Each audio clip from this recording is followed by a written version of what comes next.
ઉનાળાની સિઝન ચાલી રહી છે ત્યારે સુરત શહેરમાં ગરમીનો પારો સતત ઉપર ચડી રહ્યો છે।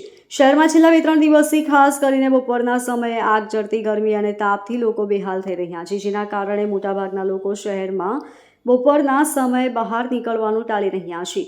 સતત વધતા ટેમ્પરેચરને કારણે બહાર જવાનું પણ મુશ્કેલ થઈ રહ્યું છે। જો કે સૌથી વધુ કફોડી હાલત બપોરના સમયમાં પણ કામ કરવું જરૂરી હોય તેવા લોકોની થઈ રહી છે। બીજી બાજુ શહેરીજનો ગરમીથી અને હીટ સ્ટ્રોક તેમજ ડિહાઇડ્રેશનથી રહે તે માટે જરૂરી વ્યવસ્થાઓ કરવામાં આવી છે।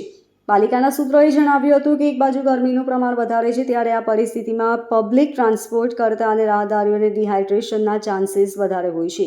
આ સંભાવનાઓને ધ્યાનમાં રાખીને ઉધનામાં આવેલા 20 બસ સ્ટેન્ડ પર પાણી અને ORSની વ્યવસ્થાઓ કરવામાં આવી છે।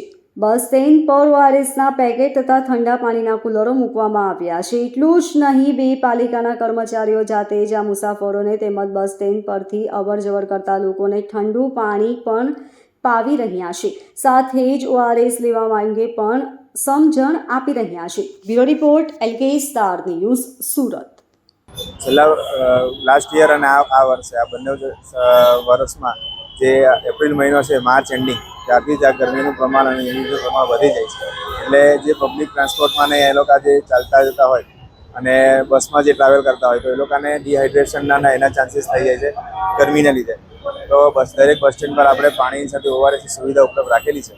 ઉધનામાં આવા 20 BRTS બસ સ્ટેન્ડ છે, જે તમામ પર આપણે અત્યારે પાણીની સુવિધા 2 ટાઈમ સવારે અને બપોર પછી આપણે રાખીએ છીએ। એની સાથે ORS બી રાખીએ છીએ। ORSથી કેટલો ફાયદો? જ્યારે બી આ પસીનો વધારે થાય, ગરમીનું પ્રમાણ વધે તો ઇલેક્ટ્રોલાઇટનો લોસ થાય છે શરીરમાંથી, અને આ જે ORS છે તેમાં ઇલેક્ટ્રોલાઇટ બેલેન્સ કરવાની ક્ષમતા હોય છે। એટલે આપણે પાણી સાથે ORS આપીએ તો પબ્લિકને જ્યારે તકલીફ હોય અને સ્ટાર્ટિંગના સ્ટેજમાં આ પાણી મળી જાય તો તકલીફ ઘણી કરી આપણે મેન્ટેન કરી શકીએ, ઓછી કરી શકીએ।